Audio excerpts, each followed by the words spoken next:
Assalamualaikum warahmatullahi wabarakatuh.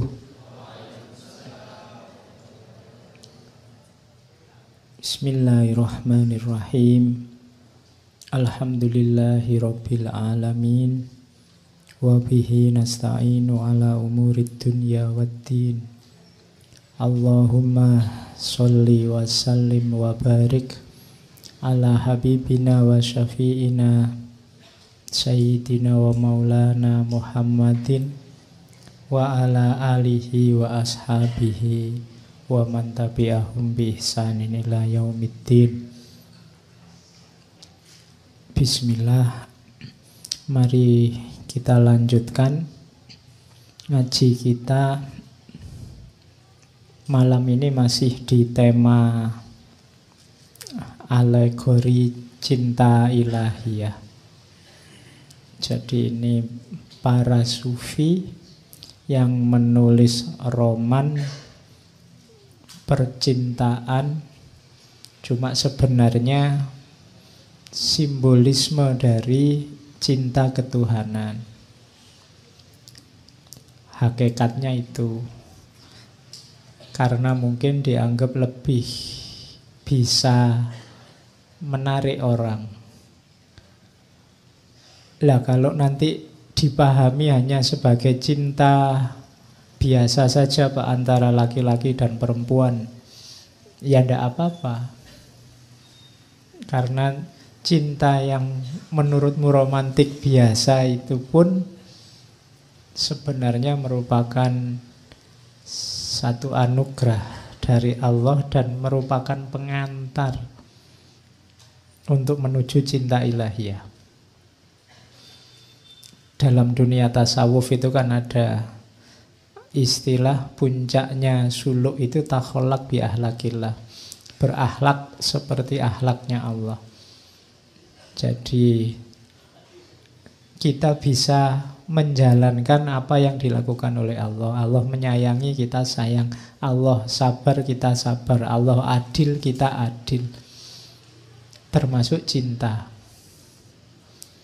Makanya sebelum ngomong Nizami, saya ambil itu dari Ibnu Arabi. Kalimatnya menarik.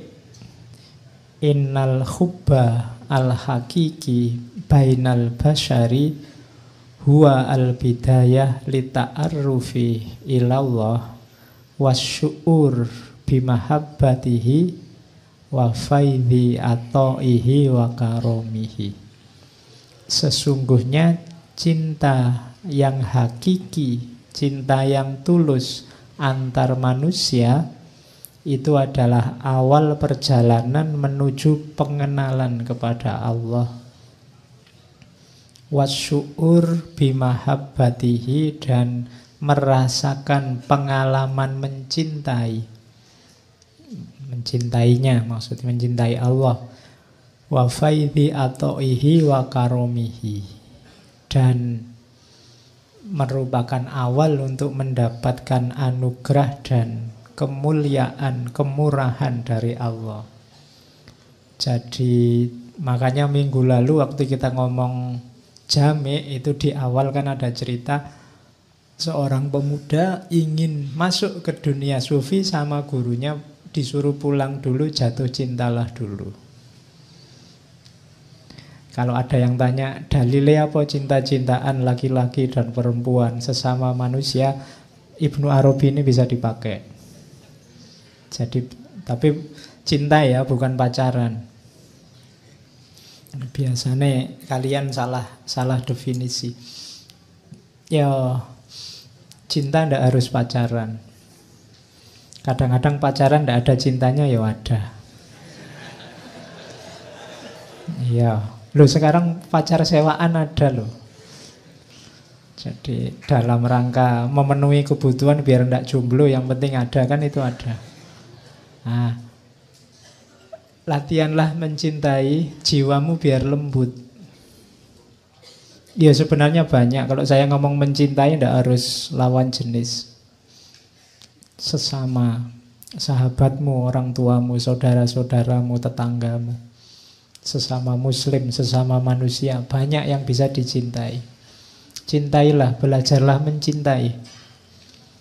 Tema-tema semacam ini mungkin perlu agak sering kita angkat karena hari ini situasinya hampir semua mengeraskan hati. Apalagi menjelang pemilu. Seperti hari-hari ini itu keras. Orang lembut pun bisa jadi keras. Rencananya nggak mau maki-maki, tapi begitu membaca WhatsApp, baca Facebook terus nggak sengaja misuh. Situasinya keras, maka cari hal-hal yang bisa melembutkan hatimu.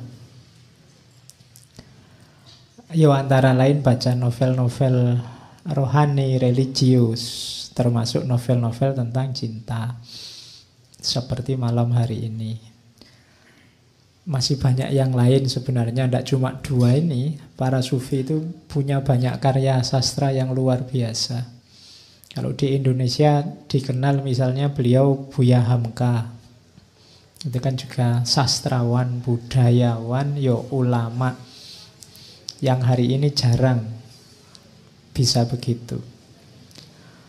Oke, malam ini kita ketemu cerita yang sangat terkenal, Laila Majnun.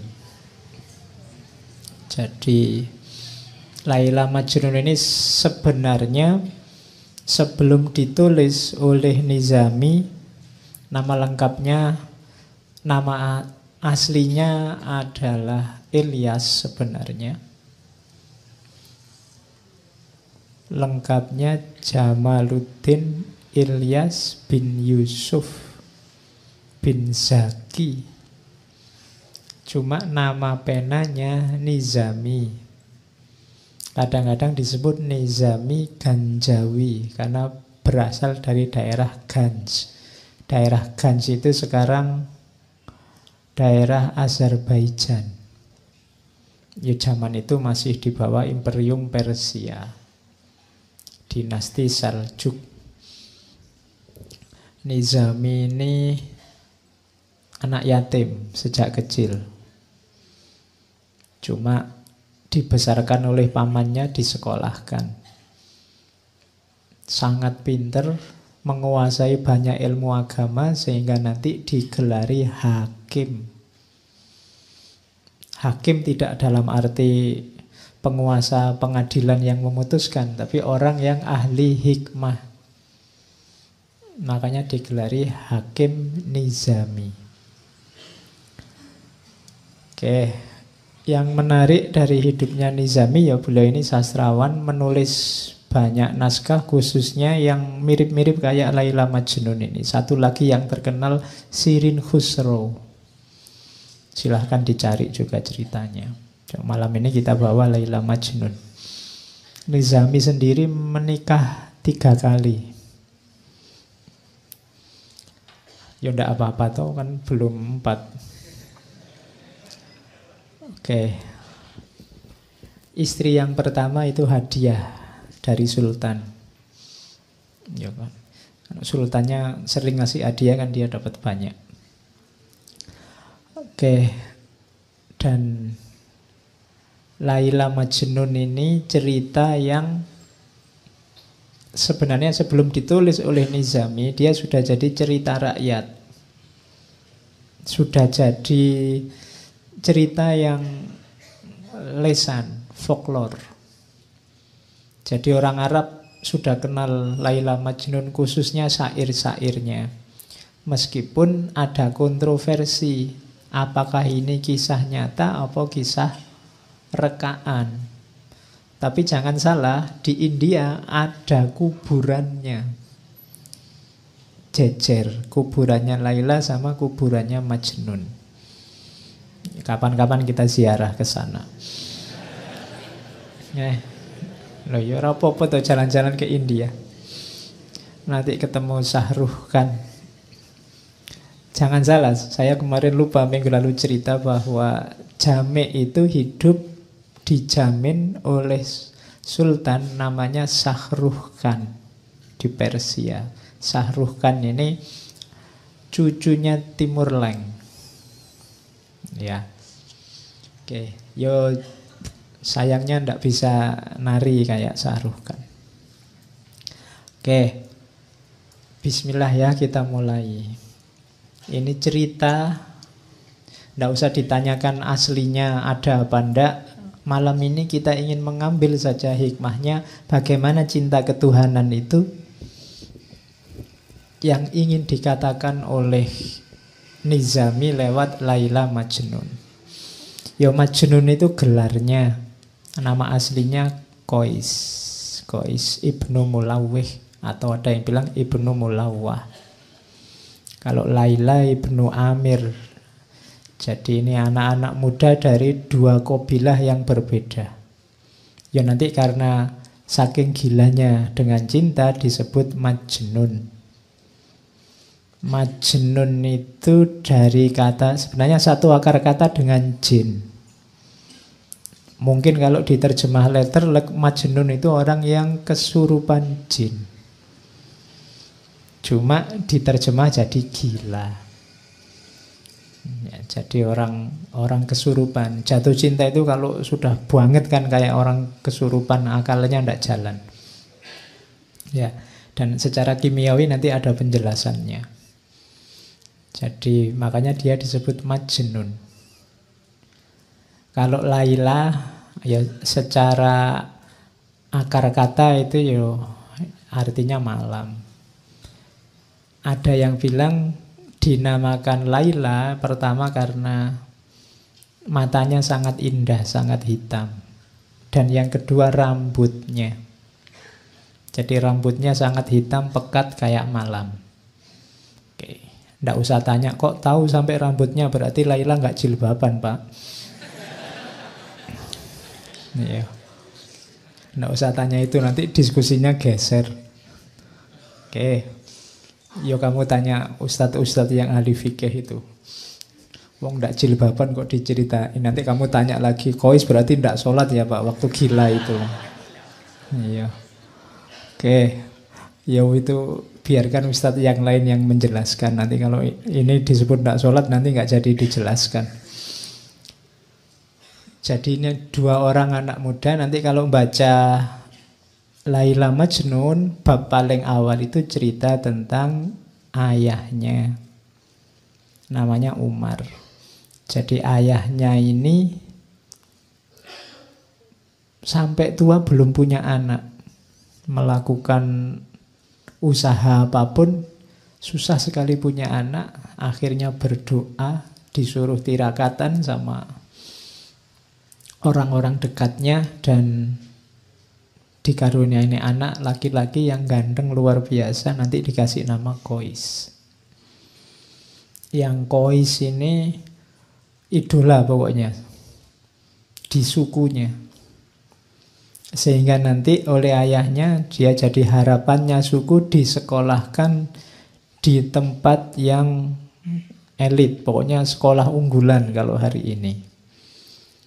Nah di sekolah unggulan inilah nanti ketemu Laila. Iya, karena yo sama-sama anaknya ketua suku, berarti kan terawat pasti. Laila dikenal kecantikannya, kalau Majnun dikenal ketampanannya. Jadi yang ganteng ketemu yang cantik, masuk akal. Ya, halo ya. Sebenarnya ceritanya bisa dibikin tragis itu. Kalau di Sirin Khusro ada tragisnya, karena nanti ada yang jatuh cinta itu tukang batu jatuh cinta sama putri, meskipun nanti sebenarnya cerita sama sultannya. Tapi kalau di Laila Majnun yang ingin ditonjolkan bukan itunya, tapi bagaimana orang ketika sudah dilanda cinta itu sudah lupa dengan semuanya. Harusnya begitu. Kalau kita sudah merasa cinta sama Allah, rasanya semua yang lain tidak berarti. Kamu boleh mengklaim, Pak, saya sudah cinta sama Allah, kalau apapun yang lain di dunia sudah tidak ada artinya. Kalau kamu masih panik, masih sumpek, masih gelisah, masih khawatir, masih takut oleh apapun hal yang bukan Allah, berarti belum cinta. cirinya itu nanti ditunjukkan oleh Nizami lewat Laila Majnun. Jadi karena satu sekolahan, begitu melihat Laila pertama kali, Majnun langsung jatuh cinta. Kois ini langsung apa, kalau bahasa romannya dia kayak orang kehilangan kesadaran. Laila juga begitu. Sama-sama sukanya. Jadi kalau di kelas itu lirik-lirikan, pandang-pandangan gitu. Sama-sama sukanya. Makanya di bagian awal itu dua-duanya digambarkan sama-sama mabuk. Jadi serangan pertama itu kan memang dahsyat bagi yang alami, yang belum dibayangkan. Jadi itu syairnya yang bagian-bagian awal. Jadi